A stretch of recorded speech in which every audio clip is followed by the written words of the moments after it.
go. You don't have to worry about that then. Nope. But I was I was looking at your notes that you sent in, and I'm interested about some of the things that you said right there, which I guess we'll get into. Do you want to introduce yourself and say who you are, and then we'll go from there? Absolutely. I am Debi Kinny. I am owner of Hello Coaching. I am a goals coaching firm, so I work with clients on their health, fitness, lifestyle, and business goals. So I look at what I do as the four tires on a car. If any one of those areas in your life goes flat, the others suffer. And so I really work with clients in one or more areas to bring more holistic health and wellness and success to their life. I am a mom, I'm a wife, I have a 4-year-old fur baby, and I'm just super excited to be here. So thanks for having me. Absolutely. So all right, because let me just give you a little forewarning. I've been known to go off on some tangents, so I'm gonna try to stay very dedicated to our direction here. You mentioned the four tires. Yeah. What are those again? Health, fitness, lifestyle, and business. This episode is brought to you by Excel Coaching Academy. Hey guys, I'm really excited to let you know that I started a mindset coaching business. So what I want to do with this business is I want to help entrepreneurs, business owners, salespeople, leaders, and fitness enthusiasts or athletes develop the right mindset to increase revenue, improve business or performance, and overcome the challenges needed to become the best version of themselves. You can get more information about this by emailing info@excelcoaching.academy. Perfect. Yeah, I think those are really, really important. So, all right. So, uh, do you have a specific person that you work with? I mean, like business owner, entrepreneur, just somebody who's just really enthusiastic about just fitness, or is there like anybody who's maybe struggling with goals, or do you have a certain person that you focus on? So the majority of my clients are entrepreneurs or high achieving business women, typically ages 35 to 55s is the age range that I work with. But it's people who aren't necessarily new to industry or new to work or new to trying to achieve health and wellness, but they might be kind of in that midlife area where you're maybe thinking through some transitions, whether that's physically and your body is changing or career changes. And so I work with primarily that group on transformation and building better habits for success. Okay. So I'm curious, assuming that there is one thing, what's like the biggest obstacle that you see, like as far as like getting in the way of goals, pursuing goals? I know it's probably different for everybody, but like, is there something that's common that comes up a lot? I mean, what do you think? Yeah. It all boils down to limiting beliefs and excuses. Hmm, So, limiting beliefs, I'm too old, I'm not old enough, I don't have enough experience, I'm too experienced, I don't have time, which right. sometimes can just turn into excuses. Hmm. Well, I think, man, but you know, the crazy thing is, it's really easy to justify what seems like a rational reason of why you can't, do a thing when really just it 100%. maybe, and it really comes, it is an excuse. It definitely is, but it's like, I don't know. I noticed like sometimes with myself, there's been times where I've tried to do everything I could to like rationalize what is basically an excuse, you know? Oh yeah, if we were all as good at negotiating with other people as we are negotiating with ourselves, I mean, we'd be winning business deals left and right, right? Like Yeah. we know ourselves so well, we know how to justify whatever it is that we want, for better or for worse. Hmm. Yeah. So you have, so I want to go ahead and dive into this because I'm really curious about this. You have health and fitness, lifestyle and business. Hmm. But you have health and fitness like are two separate things. So what do you mean when you say health? Like what does that mean to you? So I started my business 5 years ago and I only was offering health coaching. Hmm, So it was about building healthier habits. So whether that was nutrition based, whether that was fitness based, whether that was getting more sleep, reducing stress, it's all kind of like that big picture. And then as my business evolved, I had people reaching out to me saying, I'm not really concerned about my health right now, but I really need some life coaching. I need some time management. I need some prioritization help. Can you help me in that area? So my business sort of expanded into that area. okay. But from a health and wellness perspective, I separate fitness out because fitness is a very targeted area. I work with a very specific demographic for fitness. I work with people with special needs, Mm, senior citizens, and kids. okay. I do consult for what I call the Gen Pop, right? Like you and me, like everyday people, but I will not train people for fitness outside of those 3 specialty demographics unless they're also following a nutrition plan, because the nutrition piece is really what is missing for most people. And Right. I am guilty of this, but I used to overtrain in the gym and completely underfuel or malnourish, Hmm. and just say, well, I go to the gym every day for an hour and I'm in a kickboxing ring 7 days a week. Like I'm as healthy as it's going to get. And yet I was walking around with 30 extra pounds. Right. So I will consult on fitness, but it has to be in tandem with nutrition programming for Gen Pop. I got you. I love that you separate those out, man, because I think you're exactly right. I think sometimes fitness can evolve to the point to where it is no longer healthy. You Hmm. know, and it's a debatable thing. I get it. It's not really for me. I'm not judging it, but like, especially once you get into the bodybuilding sort of space and there's Hmm. not a lot of natural progression going on there. I don't know. For me personally, that's not really my thing. I don't have anything against it. It's just not for me. But it's like Right.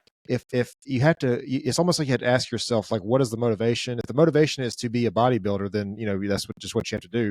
But if the motivation is that you're trying to be just as big as possible to make yourself feel better about yourself, I think that's a different, that should throw off a red flag. I feel like Which because is also where total health and wellness comes in. It's mindset, it's right. confidence, it's those types of things. But even if you think about bodybuilders, they all follow a very specific nutrition plan. So it Yep. still comes back to the foods and the fuel that we eat. Hmm. Yeah, man, it's so important to realize that those are like a fitness and health. They're like a balance almost. Like you can't be so into fitness that it becomes unhealthy, and then you Hmm. obviously have to be have some level of fitness to be healthy. But it's like a Hmm. it's like a perfect balance. Another philosophy I have about fitness is like I don't see it as something that's just physical. Like I think we also have mental and emotional fitness, because there's Could like not agree more. yeah, it's like um when we think about fitness, I think we think about being in the gym and lifting weights, and that's obviously a big part of it. But it's like how emotionally or mentally fit are you? Because it's especially if you're like a business owner or you're an entrepreneur, or you're doing something that's like have a big goal. Man, you have to just be resilient in multiple ways. Absolutely. You have to be resilient. You have to be a visionary. You have to Yep. be creative. And I don't mean, like drawing pictures creative, but a creative Right. solutioner. And so I do think that also falls into, even with fitness, you think about going to the gym and lifting weights, or you think about, running, but what about stretching? Yep. What about getting in there and actually you're contracting your muscles so much when you're weightlifting, when you're running, when you're doing anything intense. You want to be able to lengthen and strengthen your muscles also with stretching. So to your point, the balance component of, if you're going to run hard or you're going to lift hard, you also need to spend the time stretching and releasing. And whether that's physically or mentally, it's really important to have that integration in all areas of your life in terms of health and wellness. Yeah. You mentioned too sleep. Man, I wish somebody would have told me how important sleep was. Like, Same. because I was probably let me see, 5 years. I was 27, I think, when I started working out. And when I was in my early 20s, like I would sleep 5 hours, and I'm not saying be good, but just be able to survive. 5 Yeah. hours here, 5 hours there, and get most of the nights would be maybe 6 or 7, but get throw in a five every once in a while, and 8 every once in a while, 10, whatever it was. But it's like, man, I wish somebody would have told me how important, not just how long you sleep, but consistent quality sleep every single night. Because I think when I started taking that more seriously, I really noticed, like, not just a change in my physical body, but also mental too. Just everything about my body seemed to get better when I started sleeping properly. And Absolutely. And you're it's right, it just is it's quality and quantity. yeah. It's I mean, if you think about what sleep does for us in terms of rest and rejuvenation, and again, sleeping doesn't have to just be sleeping. It can be resting, whether you're taking a rest day from working out, you're taking a day off of work to mentally recover. We used to call it mental Hmm. health days, Yeah. where you just like walk away and don't answer emails or pick up the phone.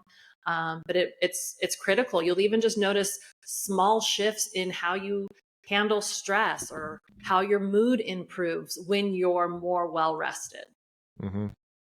Yeah, it's really important, man. I think the mood, I think like the mental power is one thing, like the mental, what would it be? Just basically mental stamina, really. But then Hmm. also the mood. But then that makes me think about like diet too, because we think about diet as just a physical thing. But I don't think there's a statistic. I don't know if this is true or not. I think the brain consumes 20% of the calories that you consume, but it's Hmm. only 8% of your body weight. You know, Interesting. I had not heard that before. That's interesting. yeah. Somebody might want to fact check that, but I'm pretty sure Right. the brain consumes 20% of the calories. But it's like, so every once, and I haven't done this in a while, but every once in a while I'll do like a fast. I think the last one I did, I tried to do 72 hours. I think I made it like 68. The first time I tried 72, I actually did it. Uh, or it was like 64 or something the second time, but that's a 3-day fast essentially. And the reason I couldn't do it this past time was I was just way too physically active. I just needed that, you know. But every once in a while, man, a 24-hour fast, which is not, I mean, it sounds crazy if you've never done it, but you know, intermittent fasting, even I tell people all the time, like if you can skip either breakfast or dinner and have that 8-hour period or 6-hour period where you eat, I've noticed tremendous benefits from that. Like when if I do intermittent fasting consistently, I feel like I get a lot leaner and I'm a lot sharper in the mornings. It's like Interesting. after 5 p.m. right now, so I'm on the declining end of it. But Right, yeah, I don't know, right. man. I feel better when Yeah, I there's a lot fast of like that. advocacy for intermittent fasting. I know a lot of people that see benefits of it. There's also science out there. I know your audience is primarily women. There is science out there that shows that intermittent fasting can disrupt your hormonal balance. And so Mm, for the women listening, that's something to pay attention to if you're kind of in that pocket of time that you want to really, consult a doctor, consult a medical professional before you just dive in because it can impact hormonal shifts. But yeah, that's different things work for different people. But even with some of my health and nutrition coaching clients, we'll go through and they'll say, gosh, my body's gained a couple pounds or I'm plateauing, it's holding on to these couple pounds, but my diet's on point, my nutrition, I'm drinking all my water, I'm getting my fitness. And my very next go-to is, how's your sleep? mm, How yeah. is your sleep? Because number one, your body's going to hold on to that. Fat is stored energy, right? So your Mm, body's going to hold on to that energy if it's deprived. And number two, what I'll notice is if clients are coming to me with like a lot of cravings, like I'm craving sugar, I'm craving caffeine, my number one question is, how's your sleep? Because yeah. your body is craving energy. That is its way of telling you, I need more energy. You're not sleeping. So now you've got to give me the fake stuff Yeah. so that I can like get through whatever it is you're trying to put me through. So that's, when you have severe cravings, take a look at your sleep patterns because that might also be something that you can adjust very Mm, easily without medication and see a world of difference. yeah. My thing with that is, if I get those cravings, I know that there's something I'm not eating enough of, and it's usually like Mm-hmm. salt. Like, so I drink the Element electrolyte packets. Yeah. I don't know if you know what those are. That Yeah. just Yeah. the I have them Yeah, in my cupboard. they're phenomenal, man. And they're like, I think they're 3 ingredients, no sugar, Yep. very few carbs, if any. You know, they're great. I mean, they like I had one earlier, and it's I think there's magnesium in them, which I didn't realize how important magnesium was for brain health. Mm-hmm. There's supplements. The supplement is magnesium threonate. That really helps you sleep. It helps you Mm-hmm. transition into sleep. And anyways, I didn't realize magnesium was important. But I'm big on diet and supplementation, and I think that a lot of us. I say this a lot on this podcast, but like in America, we have a lot of things in the food that really should not be in the food, and I think Yeah. you have to be aware of those things. I had two nutrition coaching clients in September, separate families, separate clients. Both were going to Italy on vacation Oh randomly, yeah, yeah. and both were completely stressed out about the food and the drink. And I said, promise me you will eat whatever you want and drink Mhm. whatever you want. And I will promise you're going to come back lighter Yep. because they don't have the chemicals and the additives and all the crap that Mhm. our American society puts into the foods. They don't have the portion sizes that we have. You're walking a lot more. I mean, it's just Yep. a completely different environment. And sure enough, they both came back and they're like, I ate all this pasta and I'm like 3 pounds lighter. I was like, oh, now Yeah. you want to move to Italy, don't you? It's like a fascinating concept to me, man, to eat a bowl of pasta and not feel just lethargic and lazy afterward. I can't even imagine what that would be like to eat a bowl of pasta and just still be able to function, you know? But Like, yeah, and that bowl of pasta to you and I, who, I mean, I don't know you all that well, but it sounds like you've got a good head on your shoulders. You're nutritionally aware. To you and I, we know how much better we feel, but there's so many people out there that they're just kind of stuck on that hamster wheel of yep. lack of knowledge or lack of um, accessibility. Hmm. So they don't even have the opportunity to feel how we feel, which is so much better. And then, if we're in Europe and we don't have all the everything in our food, you feel even that much better. So it's like this sliding scale of nutrition and fuel for your body, but also just like how you feel, how you look, how your skin looks, how Oh your yeah. muscles are developing. I mean, it's a domino effect. People think I'm crazy, but like I will intentionally, I try to set most of my heavy carbs towards the end of the day and most of my lean protein towards the first part of the day. Because man, if I eat a sandwich or something for lunch, I'm like that afternoon, I just, I'm not getting much done. I You don't need a know. little I nappy. hear, yeah, I hear that that's the theory is that's a gluten sensitivity to like the pasta and stuff. Is like let me back up. The gluten sensitivity is a reaction to glyphosates that are sprayed onto the crops. And I don't know. I do know a couple people with celiac disease, and I know it's a spectrum. Like everybody Yes. they have a reaction to it, but it's different between people. Um, and so I don't know. Maybe we all have what seems to be celiac disease, which is really just a reaction to the stuff that's sprayed on the crops before we eat it. I mean, it's Well, not right. I not to mean, bring out the tinfoil hat, but it's like if we had this issue here and these other places don't have it, it's clearly not pasta. So there's something that's in this thing or some sort of processing part of the process that's making this happen. You know? well, yeah, it's a chemical. It's foreign. It's not occurring in nature. So Hmm. our bodies are probably going to have some reaction to it. And there is a spectrum in terms of gluten intolerance, sensitivity, allergy. I actually, in 2016, 2017, I went gluten free. I have an autoimmune disease. Okay. And so I was just feeling very inflamed, just bloated all the time. So I thought, oh, well, I'm allergic to gluten. So I went gluten free. I didn't even get tested. I just went gluten free. Felt so much better. Wow. And then when I started my own like real health and nutrition journey in 2020, I sort of weaned out of that. But I did go and get tested. I'm not allergic. I'm not even sensitive to gluten. Hmm. But just because of the additives in the food, Right. I was feeling so much better. So I switched to low glycemic eating. Hmm. So I can eat carbs, but I really focus on complex carbohydrates. You've heard of, I'm sure, the Dirty Dozen and the Clean 15. So I actually have not heard of that. oh, okay. So has to do with the health, and you can Google it, but it has to do with fruits and vegetables, produce, the dirtiest the dirtiest 12 produce items, fruits and vegetables, and the cleanest 15. But typically, if it's got skin that you eat, so Hmm. like berries, apples, sweet potatoes, you want to make sure that you're cleaning those really, really well or Okay. buying organic. If it's something like an orange or a lemon or a banana where you're peeling it, you have Hmm. a little bit more room for flexibility. It's a little bit cleaner option in terms of like chemicals. Not that chemicals can't seep through skin, but you've got Right. a little bit more of a barrier. So Dirty Dozen and Okay. Clean 15. Okay. Well, yeah, that makes sense. Yeah. Um, I don't I've been kind of like playing around with the idea of the carnivore diet, but Hmm.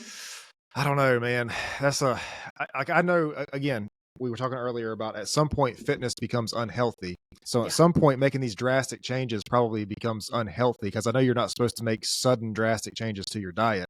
Um, but I'm curious about that though, because there's been a lot of people who have seen great benefits from just the carnivore diet. Jordan Peterson, I don't know if you know who that is or not.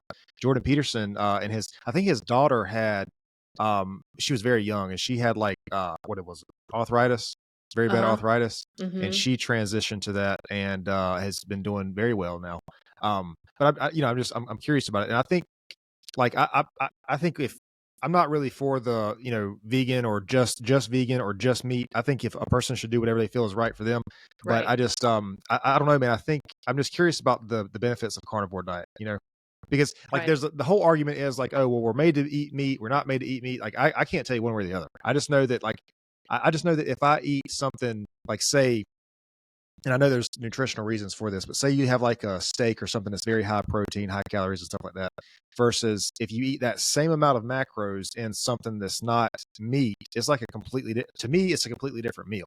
Well, It's a yeah, your completely body different thing. processes it differently, it stores it, it uses it differently. Yeah. Absolutely. Yeah. So I just, so anyways, that's just something I'm curious about. Um, you mentioned, all right. So you mentioned lifestyle. Um, what does that mean? So lifestyle has to do with putting all the pieces together. So many people either feel like they don't know how to manage their time, they feel overwhelmed all the time, they feel unorganized, they have goals or dreams, but they just have like no concept of where to start to create their dream lifestyle. They're saying yes to too many Hmm. obligations. They don't know how to say no. They're people pleasers. So all of those kind of like habits of lifestyle, that's what I work on my clients with. And there's a lot of overlap in terms of, it usually will come down to some mentality, emotional coaching, but a lot of it is really tangible systems for success. Like I said, time management, organization, prioritization, and just helping people get from point A to point B in the simplest, most sustainable process possible. Hmm. You mentioned people pleasing. Man, I think that's such a big one. Like, it's and I don't even know where that comes from, to be honest. I mean, who knows? But I was talking to a guy a while back, and we were talking about people pleasing. I was like, yeah. He was like, his story was that he didn't really. I don't know if he was maybe bullied or picked on or whatever, but he felt that he had to people please to be accepted by other people. And we were talking and we stumbled across the idea that yeah, like maybe you will get accepted from these people, but like are you able to accept yourself at that point? you know Right. Right. and I think that I don't know, I think that relationship to yourself is critical. I mean, I Absolutely. don't think you should just be a people pleaser at the cost of that relationship, basically. Absolutely. And I'm a recovering people pleaser. I Hmm. was in service industry for 25 years in events. So we never told our clients no. Everything was a yes. So of course that got ingrained in me outside of work, blurred lines. But people just,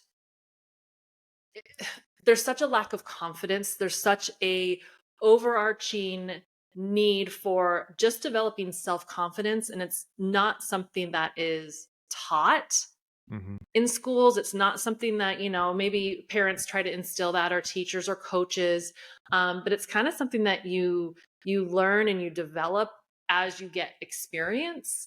So I think that confidence is a really, really big area. I actually do a confidence transformation workshop, and I do a lot of different hands-on activities with my own clients that want some life coaching, and 95% of it comes down to confidence, which is exactly what you were saying. Hmm. I'm interested about that because my philosophy on confidence has always been that we become self-confident when we prove ourselves to ourselves through whatever avenue that might be, whether that's fitness or pursuing a career or whatever. But I don't know. I feel that that's one of the key ways to build that confidence with ourselves is basically Absolutely. When you can trusting make and ourselves. keep when you can make promises to yourself and keep Right. them, that builds your confidence. And some people are great at, and they're really confident at work, but then in Mm. social situations, not so much, or they're really shy at the gym and really lack confidence, but then they walk into like a family situation and they're super confident. So we all have different areas where we can be more confident. No one's confident in every area. Right. And then, you meet the overconfident, the cocky, arrogant, pushy people. Yeah. And life hack, those are usually the most insecure people. Exactly. So Yeah. Yeah. I was gonna there say you that's have it. I was gonna say that's actually not confidence. It's I don't Exactly. like we were talking about earlier, man. At what point does fitness, which it seems like if it seems like if you're pursuing a fitness journey, if you're trying to take care of your body, you love your body, you want to be healthy. But at what point is that a substitute for the lack of self-love? And the same thing is true for like confidence. At what point is that confidence or that arrogance a substitute for the lack of that? I mean, I've heard people say before, psychologists and people in that space, that essentially all arrogance is it comes from insecurity. Yeah. It's but I mean, I don't know. And this is why I think self-confidence is so big. Obviously, a person needs to be able to voice their opinion and, not overcommit. I think that's a huge one, because I think people do that a lot. But another thing is too, and I say this a lot, like we all have this sense of direction, or at least a lot of us have a sense of direction for our life. We have an intuition, a voice that tells us, hey, pursue this thing. Well, what happens if you have that and you can't listen to that voice? I mean, man, like that's actually fearful to me to think about that. And I know a lot of people I mean, I was in that space for a long time, but a lot of people are in that spot, but they don't have to be. Right. Right. And I think either people don't, they say, oh, I don't have good intuition. It's a training thing. I think everyone has intuition. It's just how much you listen to it. It's how much you hone in on it. We all have those experiences where you get an opportunity to do something or go somewhere, or you meet someone and something in your gut says, oh my God, this is like going to be the best opportunity, or danger, danger, walk away, do not do this. And you don't listen to yourself. And later you're kicking yourself like, why didn't I listen to me? That's your intuition. So the more you hone in on when it's positive and when it's trying to be a warning, and there's layers to that. Sometimes it's fear. And I heard Elizabeth Gilbert, who wrote Eat, Pray, Love. I loved her analogy for fear. She said she doesn't try to eliminate fear from her life. She's in the driver's seat. She invites fear to sit in the passenger seat because it's there to protect her, but it doesn't get to navigate where she goes. And I love that analogy, because it's like, you want to have that awareness of, okay, what are the pros and cons in every situation? But you don't want fear to dictate what you do. But intuition is different. Intuition is that gut reaction, that gut feeling, that sort of premonition. And it builds over time. The more experience you get, but yeah, to be stuck in a place where you should be doing something different than what you're doing. I mean, I think we've all been there in some degree or some level. It's frustrating. It's like Groundhog's Day. Like, you just can't get off the hamster wheel. And I think when a lot of people hear this, they automatically, especially in this space, because this is we talk about a lot about entrepreneurship on here. But I think people immediately, when they hear this, they think of something career oriented or like, business oriented. And it's not necessarily the case, man. I mean, there are people out there who, want to do something as well. I was going to say as simple, but it's actually not. This is the biggest thing that you can do, which is start a family. People want to do this, and they unfortunately may have, I don't know, influences around them that tell them they shouldn't, or for some reason they feel like they should not do this. Maybe it's not the right time for them, whatever it is. But it's like that, man, like when you're, and I don't have children, so I'm on the outside looking in. I can't comment on this, but I do know that, bringing a person into the world is like the biggest thing that a person could achieve. I mean, whatever business you have, whatever, like bringing another person into existence, I just feel that that's one of the best things, like the biggest things a person can do. And when you have that, like if a person is debating that with themselves, and I'm not talking about because the time's not right, that's a different conversation. I'm talking about because something in them, like they can't listen to that part of themselves that says they should be doing this. You know what I mean? Yeah. Like that sense of direction. And but it translates to a lot of other areas in life. It translates to, well, if I go to the gym, am I going to be seen as a person who's, like cocky and conceited and just like consumed with, I mean, there's just endless paths this thing could manifest itself. And that's what it comes down to: internal validation and external validation. Right. So if we rely too much on external validation, that impacts our confidence, which is what we were talking about. So I think it's really important for us to learn how to internally validate ourselves and to understand what our values are, and to be able to be true to who we want to be and who we want our identity to be.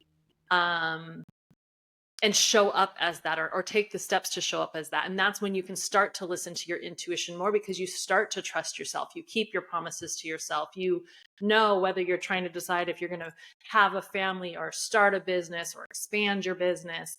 You know that you can trust yourself, and that you fail, you learn, you win, you succeed. It doesn't matter, because you listened to your gut and you still took the chance. You didn't let fear hold you back. You didn't let excuses hold you back.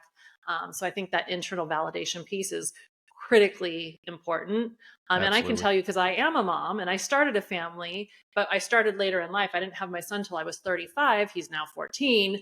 But we kind of got to that crossroads where, like, we had partied, we had traveled, we were well established in our careers. And you get to that point where you're like, well, I don't know. We have we have a great lifestyle. Like, we're dining out all the time. We're traveling. Like, do we really want to, like, trade all this in, kind of a thing? Mm-hmm. And yes, so happy we did. But it got to the point where it was that conversation of, do we or don't we? And we had to really take a step back. And as soon as we had that serious conversation about do we or don't we, my intuition kicked in. And it was like, if I don't at least try to have a kid, if medically I can't or whatever, that's another thing. But if I don't at least try, Right. I will have missed out. And so that's a great example that you brought up about, starting a family. Like, listening to my gut, I knew that if we didn't at least try, I would resent that, regret that, and it would have totally changed the course of my life and my bank account. Well, but like, had you not done the things that you did before that allowed you to follow that intuition, Mhm. it could be a completely, and I don't know, you could say it would be this way or that way, but the bottom line is, would you be okay with the other way?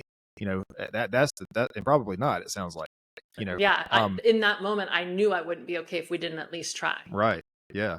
And that's just, man, that's so powerful. I'll tell you something else too. You talked about, beliefs and values. Hmm.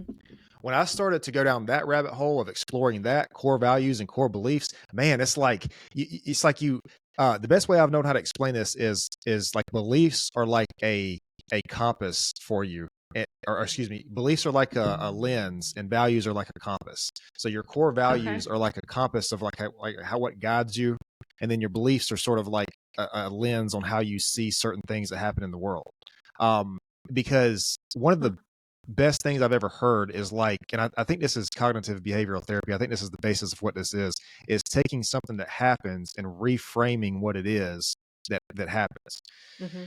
So, this is an example I use sometimes. You go into a coffee shop and somebody is rude to you. Depending on what your core beliefs are, you could say, "Oh, well, I suck as a person and nobody loves me," or you could say, "Well, geez, this person's having a bad day. I guess I'm going to go on and enjoy my Starbucks or whatever it is." So, Hmm. but it's like, but that's critical, man, because are you still with me? Yes. Okay, I think your camera cut out for a minute.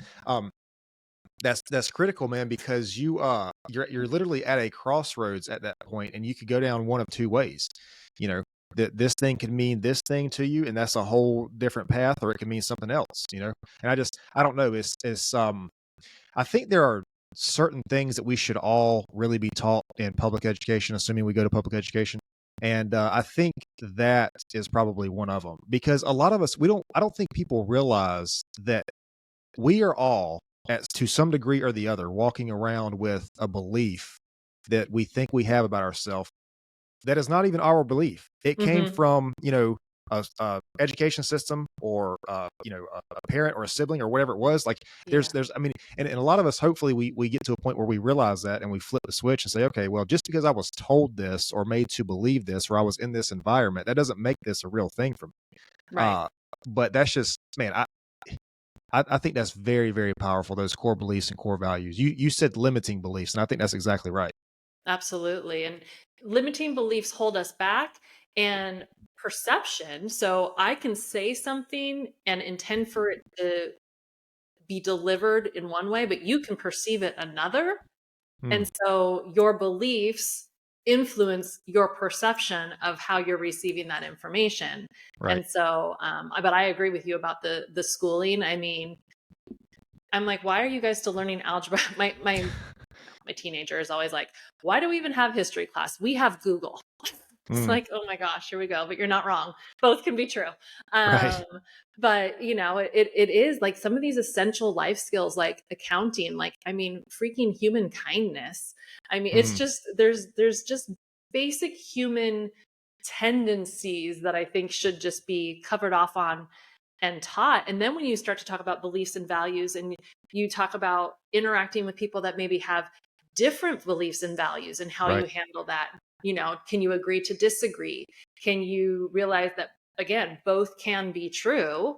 Hmm. Or do you immediately cut off anybody that doesn't have the exact same opinion and belief and value Right. system that you do, right? And Like, but like that's the thing, man. Like it's like that's the beauty of the human connection is like you can tell me a thing and I can say, "Oh, well, I've never thought about that way. That's actually interesting." But that doesn't happen if I'm not grounded in who I am. And it's like I mm-hmm, like if I hear something that doesn't agree with my belief, that doesn't mean well, first of all, I don't even think you believe a thing unless you can explore the beliefs that go against that. Because mm-hmm, it's easy to say like, "Oh, I believe that the world is this way. This is what happens, and that's how it is." But if you've never had something to come and test that, or you've never explored something else, like, can you right, really say that you believe that? That's just my personal philosophy on that. But right, that's the beauty of it is you and I, or me and somebody else, or you and somebody else sharing ideas, and it's like you're seeing things from another person's perspective, and that I think that's the beauty of the connection that we have as people. mm-hmm, And that's another thing too, man. Connection these days because we have the social media, we have the emails, we have the online stuff. I read a statistic, and I don't know if this is right, so I don't even want to really say it. But if it is right, it's bizarre. It was on, I think it was on Facebook or somewhere like that. It was one of these posts that had a picture and it had a caption on it, and the picture said that like 40% of men under the age of 30 have never asked out a woman in person. In person. Which means like they're using a dating app or something along those lines. Now, wow, somebody can fact check this. I don't know. Let's just say it's half of that. Let's just say it's 20%. 30, still, yeah, I'm 31. Like I just imagine if I have lived almost my entire life and I've never and look, I get it. That's for a lot of men, that's a very intimidating thing. I understand that. But I don't know, man. I think like I think that is like a big part of it. Like how you meet a person is a huge part of it. And to is just now think when I should about tell you I met my husband on Match.com. well, but probably at some point in your life, you two have probably met people in person. You know what I mean? 100%. But we're old. So, I mean, we don't fall into that demographic. I'm almost 50 and he's in his mid 50s. But yeah, no, I mean, we definitely had in-person dating experiences. But Right, yes, the in-person connection piece and being able to look someone eyeball to eyeball and have a right. conversation and not be typing it or have the Oh time to man. think out every exact word and delete it and rewrite, right? Like, Hmm. it's a different ball game for sure.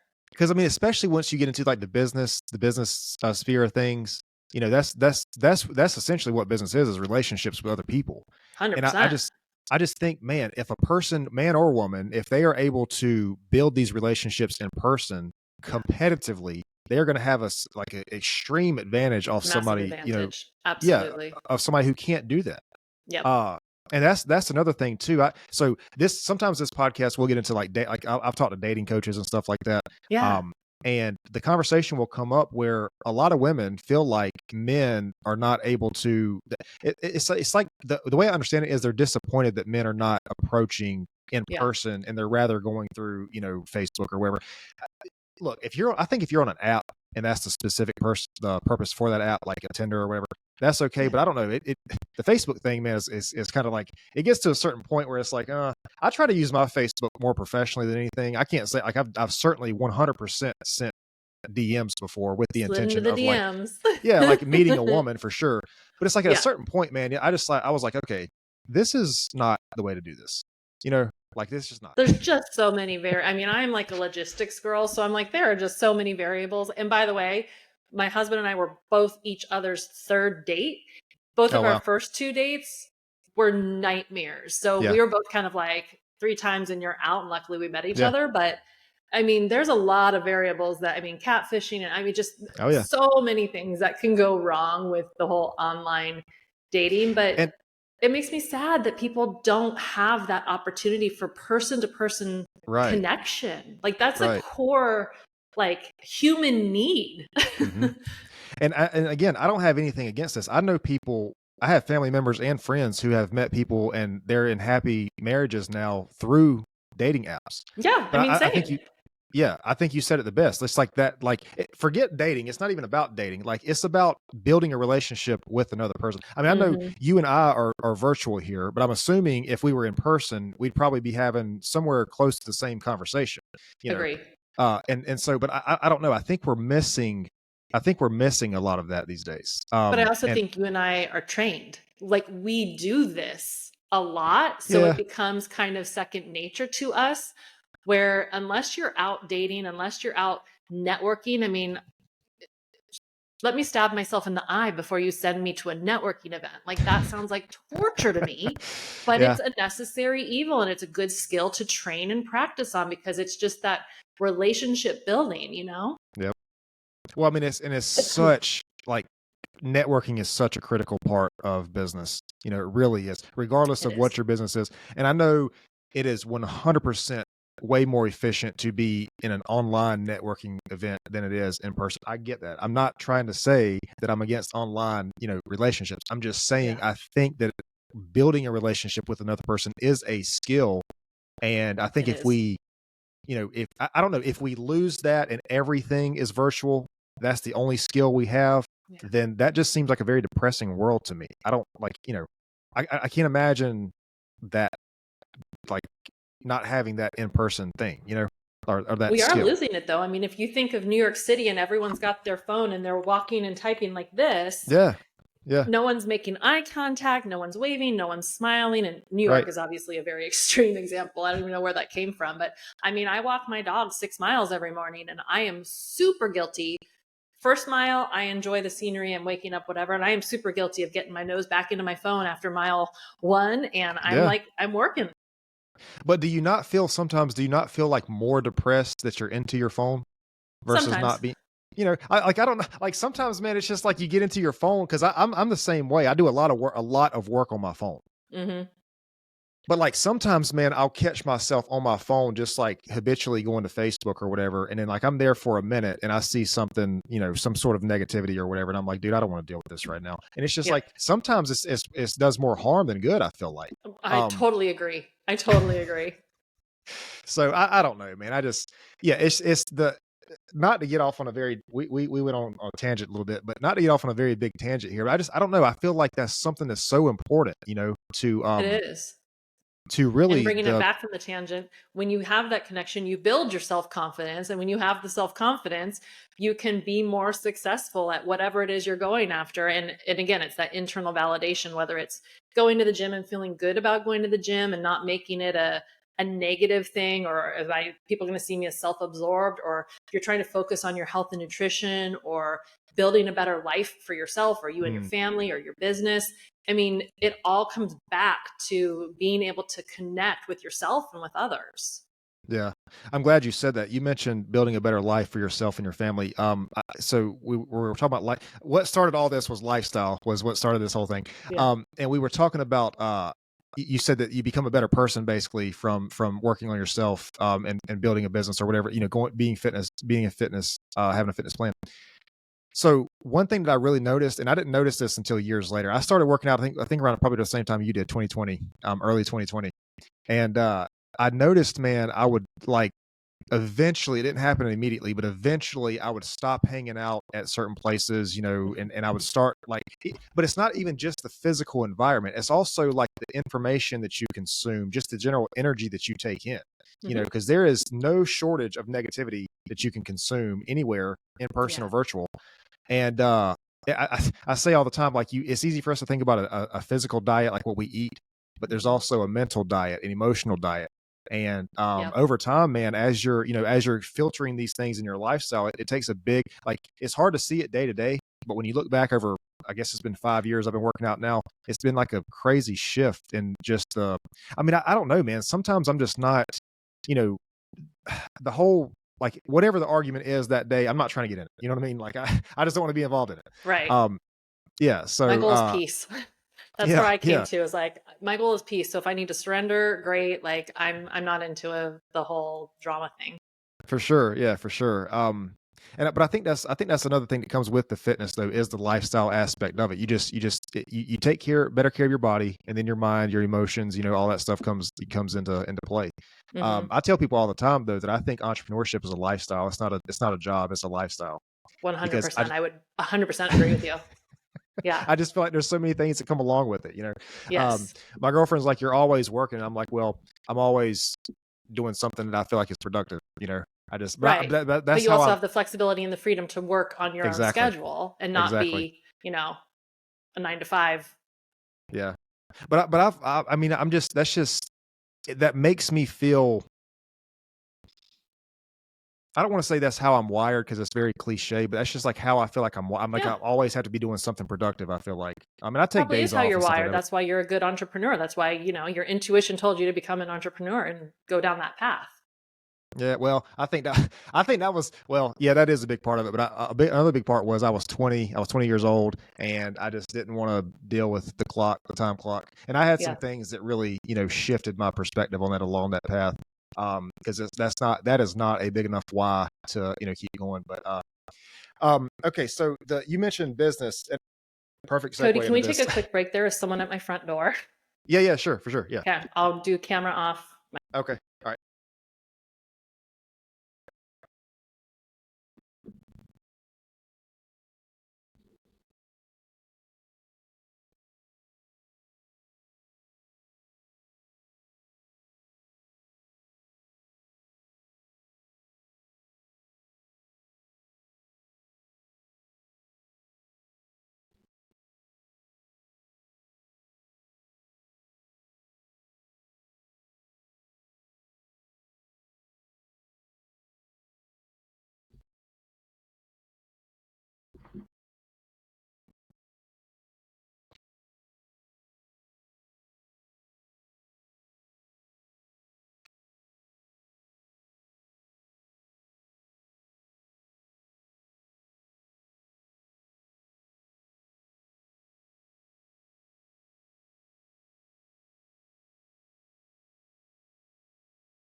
I am so sorry about that.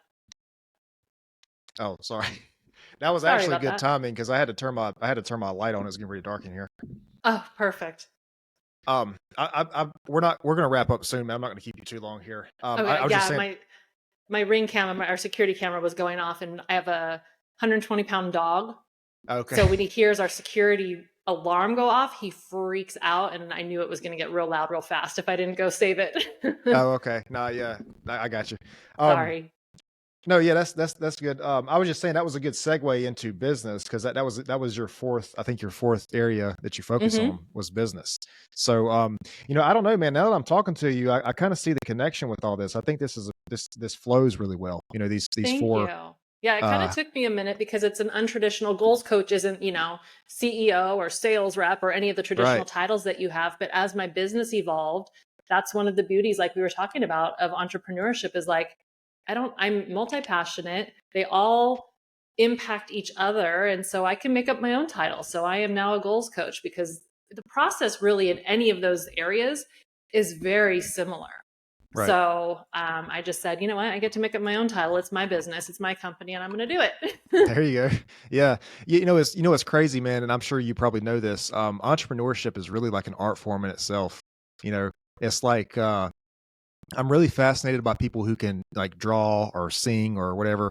But I think entrepreneurs, I mean, yes, there's somewhat of a blueprint, but it's like there's not a one size fits all.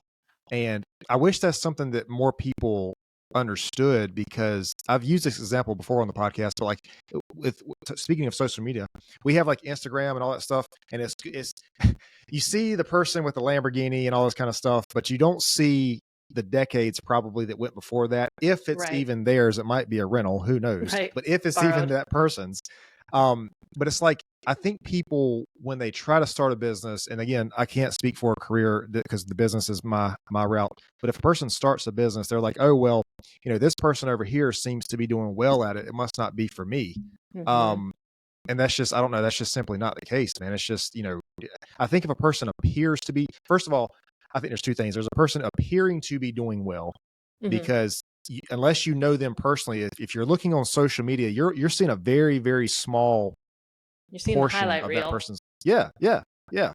Yeah. And I don't know, it kind of, not frustrates me, but it sort of, it bothers me when I see people think that way, Yeah. because they're like, oh well, it's working out for them, it must not be for me. But it's like, But you're man, if absolutely right. There's no one size fits all, because if there was like this just manual of how to build a business, like Mhm. everybody would have a successful business, and that's just not the case. So it's I actually talk about in my confidence transformation workshop, I talk about one of the barriers to confidence is that comparison trap of hopping on Instagram and, oh, I'll never look like them, I'll never be as successful like that, my business will never make as much money as they do, because you're just constantly comparing. And a lot of people are comparing exactly what you're saying. They're comparing their starting point to someone else's, 10 years of blood, sweat, and tears. And Mhm. you just don't know that. So it's hard to compare without having all the facts. Yeah, that's exactly right, man. And it's also too that, like, that person feels that, either feels or has felt the same thing that you feel. That person True. wakes up just like you do in the morning. They either have or have doubted themselves just like you do, but they've probably found a way to either overcome that or work with that to continue to still pursue this thing. Hmm. Um, it's just, man, it's just, I could literally go down that rabbit hole all day long. You said something in that last sentence that you said that I wanted to touch on. Starting point to 10 years in. Mm, no, that wasn't it. I don't know. Sometimes I got a little notepad over here, and I haven't taken notes because I haven't shut my mouth the entire time we've been talking. So I don't have much over here, but I can't remember what it was that you said that I wanted to dive into. But You're talking anyway, about comparison and confidence. Telling yourself you won't be as look like them or be as successful as them. There's no entrepreneur's playbook. I'm sure it'll come back to you. yeah, it probably will. Um, Yeah, so like I said, man, I see how this flows, health, fitness, lifestyle, business. It's not often that, like if somebody tells me they have like 4 areas or 4 pillars, it's not often that I'll write them down and explore all of them, but I'm glad I did, because it was, I think it was a really good conversation around those. Um, I did want to ask you this. So talking about goals, do you use like, what's your opinion on like SMART goals, or do you have any sort of system like that? I know SMART goals is probably a very, you know, like, outer No, I level definitely or believe whatever. in smart goals. Yeah, Okay. All right. absolutely. I actually just launched late last year. I launched a Got Goals workbook. So there used to be a Got Milk campaign, Oh and yeah. again, I'm old, so I did No, Got no, Goals question I mark. know Okay, you exactly know what you're it. talking about. Yeah. Yes. Good. Still relevant. Um, so I did that, and within it's a 4-week framework to achieve a goal. And within that, I like to use smarter goals instead of smart goals. So it's still the same as smart, specific, measurable, attainable, relevant, and timely. But Yep. I add the E and the R. The E is evaluation, because it's super important as you're working towards your goals to evaluate what's working for you, but also what's not working for you. I call it the audit and edit process. You got to audit and edit to make sure you're still making progress. If you're super busy and you're doing all the things, but you're not seeing any results, something needs to change. So that's the Right. evaluation stage. And then the R of smarter is reward. So many times, and I've been guilty of this in the past, we all get so focused on that end goal and we're grinding and we're like closing deals and we're doing whatever we need to do.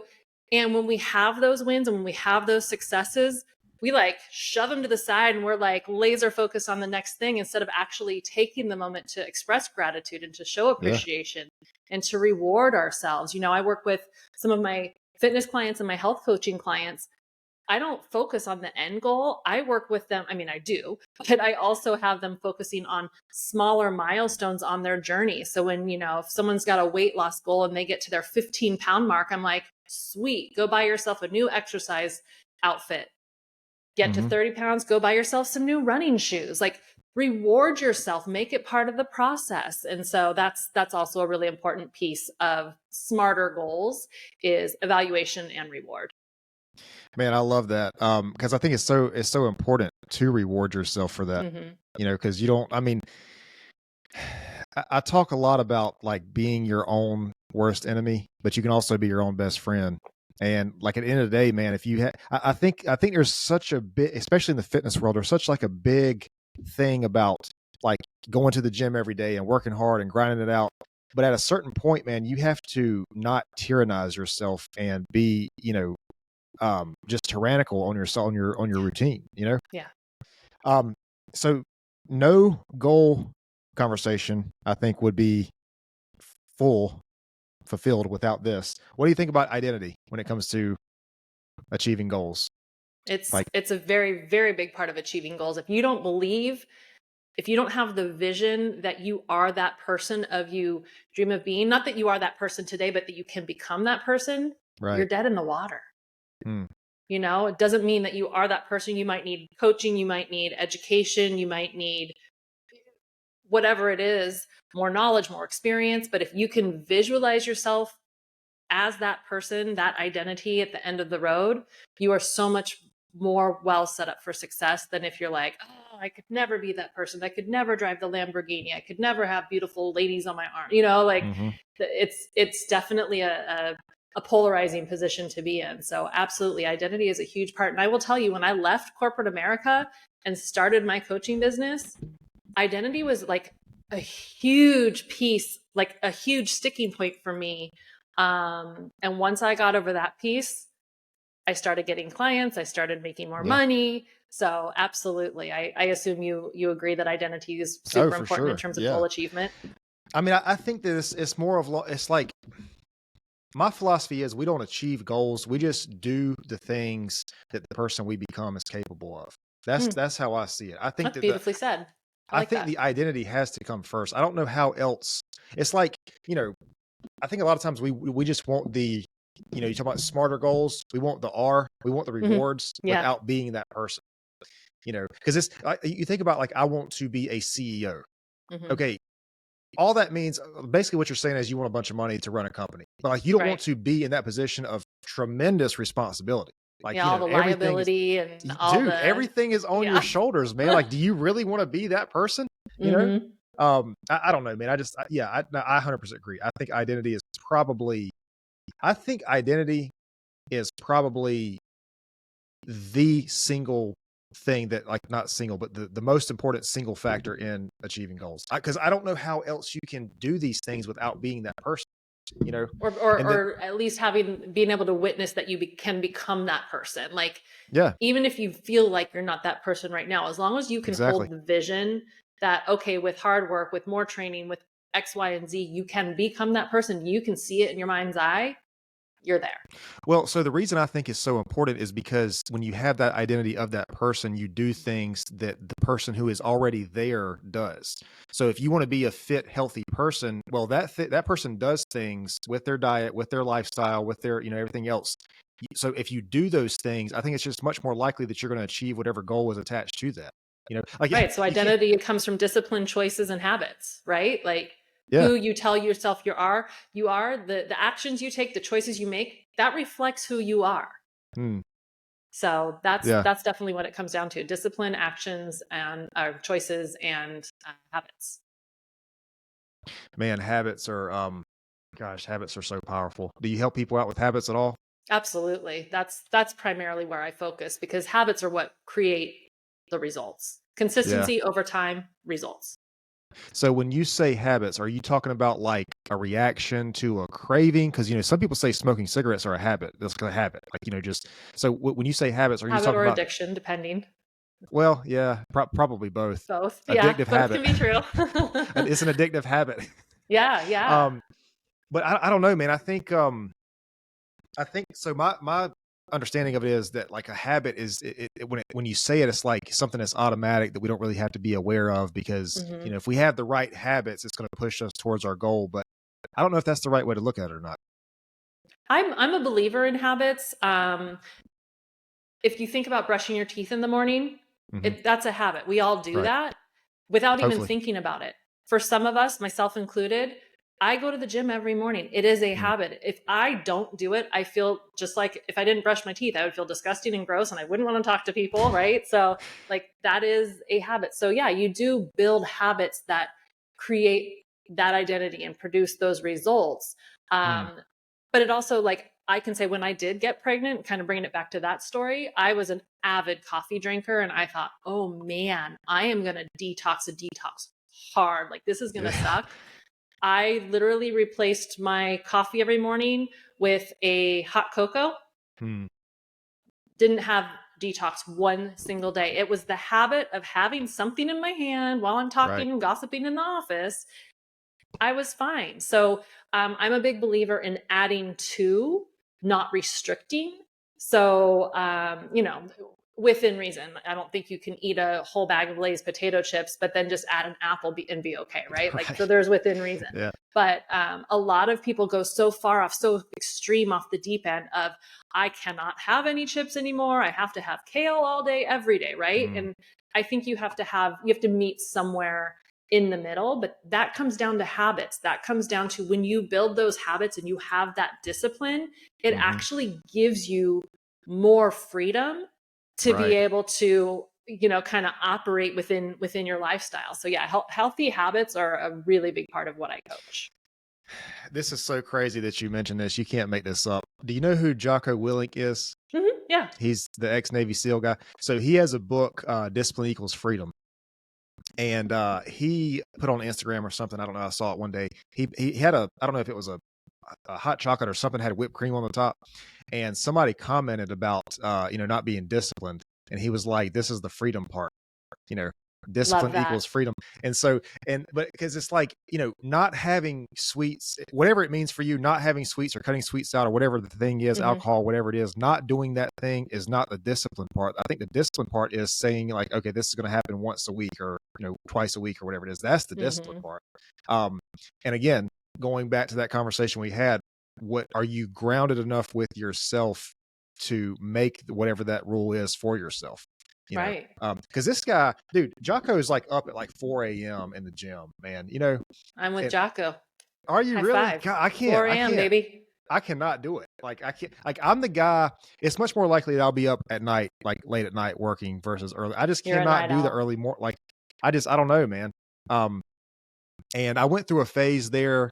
Again, I thought I was supposed to be doing because the quote is the average millionaire is up at 5 a.m. Yeah. So I tried that whole thing. I went through a period where I was working out in the mornings and it was okay and everything, but I'm much more productive I may shift that to like mid-morning workouts, but I just would not get anything done if I was up at 5 I think that's smart. I'm a big advocate. That's kind of what I was talking about in terms of coaching, is finding the systems that work for you. There is no one size fits all. My husband is you. My husband, if he could sleep till 10 in the morning every day, he would, but he would be up till 2 a.m. because he is most productive after 8 p.m. I'm crawling into bed at 8:30 p.m. So we have opposite schedules, both super successful, both super effective at what we do.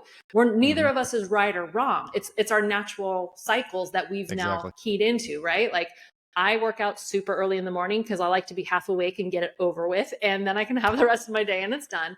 I used to try to work out after work when I was in the corporate world, and I had the worst workouts. I was hungry. I was tired. Things came up. I missed workouts more often. So, I think that keying into healthy habits, part of that is really understanding your natural tendencies and leaning into those and using those to your benefit. I like that because I think that if you guys tried to switch schedules, it would probably be a nightmare for both of you. Yeah. No, not going to happen. But what works for you. 100%. Listen, man, this has been a great conversation. I'm gonna let you get out of here. I do have 2 or maybe 3 things I want to ask you about. I guess the first would be, do you have a website, social media, or anything? Where can you be found? I sure do. Thank you for asking. So hellocoaching.info is my website, and you can link to everything from there, all my social media. You can download all of my free resources, the Got Goals workbook we talked about earlier. There's a clean eating recipe book on there. There's a business assessment. There's a fitness assessment. So there's a bunch of tools on that website, hellocoaching.info. You can email me from there. You can book a consultation. Everything's one-stop shop. Okay, perfect. If you send that to me, I'll attach them to the videos and stuff. You got it. So the other thing I wanted to ask you about, you mentioned kickboxing, a Yeah. kickboxing gym earlier. Are you into martial arts? I used to be. I kickboxed and boxed for probably 22 years. Oh, wow. Okay. I loved it. So I started training kickboxing. It's a kickboxing Muay Thai because it's an MMA gym. Mhm. It probably late 2023. My thing, I'm trying to stay consistent with it. I have it's one of those things. I think the gym does morning and night, but they're like 6 a.m. mornings. Yeah. So I'm trying to fit it into where I can do it consistently. But I think martial arts has really done more for me mentally than it has physically. You know, I mean, you talk about getting out of your comfort zone, and Oh yeah. like Oh it's yeah. like I was just talking to somebody earlier, and she basically trains people how to swim, and she helps them overcome that fear. And through our conversation, we got down to one of the key points was the reason people feel so fearful is that lack of breathing, like they have no control over their breath in the water. Yep. And I made the connection to where I was like, well, jujitsu is kind of the same thing, man. Because if you're a new guy like I am, if you're a new guy and you don't really do it often, but you're wrestling with a person, sometimes all you can do is breathe. Like that's all you can do is breathe in that situation. So or if you don't breathe at the right moment, you're in trouble. Well, I mean, breath work in general is so important for general health, like general breathing, but also in the gym, like as you're doing your workouts. Yes. So anyways, I was curious about your martial arts journey. You mentioned that. Yeah, sorry about that. My son just walked in. No, you're good. Yeah, no, definitely. I think it teaches you discipline. It teaches you focus, right? Because you look away, you get distracted. Yep. Game over, right? And then, but I also think breath work is super important to something completely opposite, like yoga. So breath work, someone told me, I mean, I had a massage therapist that told me probably a good 8-10 years ago, like I really need to focus on my breathing and do some breath work. And I was like, what the heck is breath work? I breathe every day, right? Like I had no idea. And now I literally do 5 minutes of breath work first. It's part of my morning routine. And it calms your mind. You get stressed during the day. If you just do some breath work, it just recenters you. But yeah, martial arts is definitely a big it's a big piece of the mental journey as well as the obviously the physical, because the stamina some of those people have is just wild. And I love the strategy. I like that gets me going. I love that piece too. It's a different level of cardiovascular workout. Like it's different from being on the the treadmill or whatever. I kind of understand the breath work thing, because if you're irritated or stressed out, the last thing you want to hear is breathe. It's like, oh, well, if I'd have known that for 31 years, I've been doing good. It's like, I mean, of course you need to breathe, but I get it that breath work is a real thing. What I love most about martial arts is it teaches you like how to take a loss.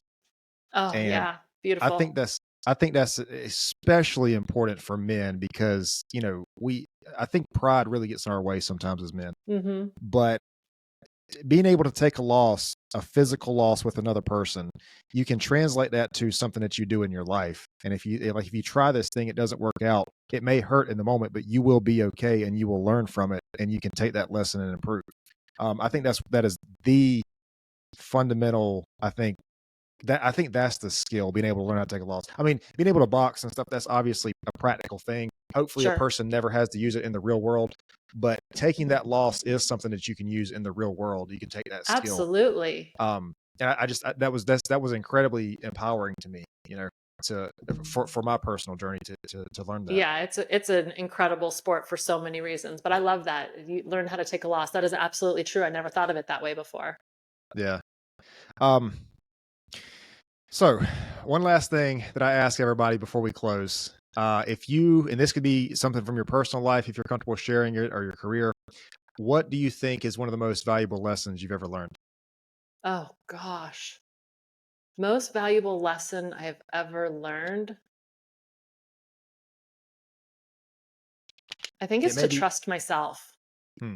Like if I think about the various challenges in my life, or the times when I've been like, I don't know what to do. The times I've been most successful is when I can just like tune in and trust in what I know I need to do, trust in how I'm feeling. I think that's the most thing, is just trusting yourself. Well, I think that's a very powerful lesson, Yeah. because I think that is really the starting point for a lot of us. Yeah. I don't know about you. If you go to your phone, you type in on the GPS an address. I mean, you trust that GPS has an accurate starting point and an accurate end Hmm. point. And so I think the analogy is that, like, how can we trust ourselves if we're not sure of the starting point? So Absolutely. I think that's Absolutely. And I I think that think comes with experience and challenges and obstacles, and you learn how to work through things, and then you learn, because I mean, I don't think I fully trusted myself until just a few years ago. Honestly, like I went mm, through in 2023, that was kind of like my evolutionary year, and that came with three really like hugely life-shifting occurrences. And um one of them was having a narcissistic father who just was he was threatening me, he was stalking me, it was crazy, and learning that the things he was saying to me weren't true. I could believe in myself and know that I was going to be okay, and then the stories he was putting out there weren't true. I didn't have to believe them. mm, And I think it just kind of evolved from there. But yeah, you definitely have to get the experience and the learning over time to be able to like, no, I got myself, I got me, you know? yeah.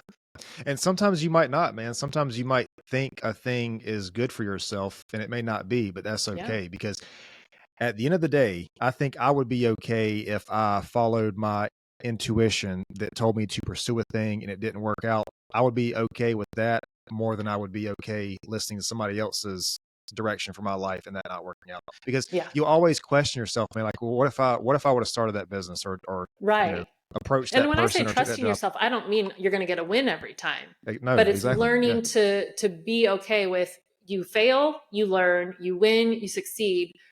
Hmm. Doesn't matter. You believed in yourself, and you took that leap of faith for yourself. I think that's the important part, is just knowing you're going to be okay regardless. Yeah. Like Yeah. martial arts, it's going to be okay. Yep. It might Yep. might hurt in the moment, but it'll be all right. Yep. Time heals all wounds. Listen, man, this has been great. I'm going to stop the video. I'll explain to you about the upload and all that good stuff, but I definitely appreciate your time and insight here today. Likewise, this was so fun. Thank you. All right, let me see. Hey guys, I appreciate you tuning in today. If you enjoyed this episode, you can find more content at Pure Wisdom Podcast. This is on Facebook, Instagram, Rumble, TikTok, YouTube, Spotify, Amazon Music, and Apple and Google Podcasts. There you can like, share, subscribe, and we will see you next time.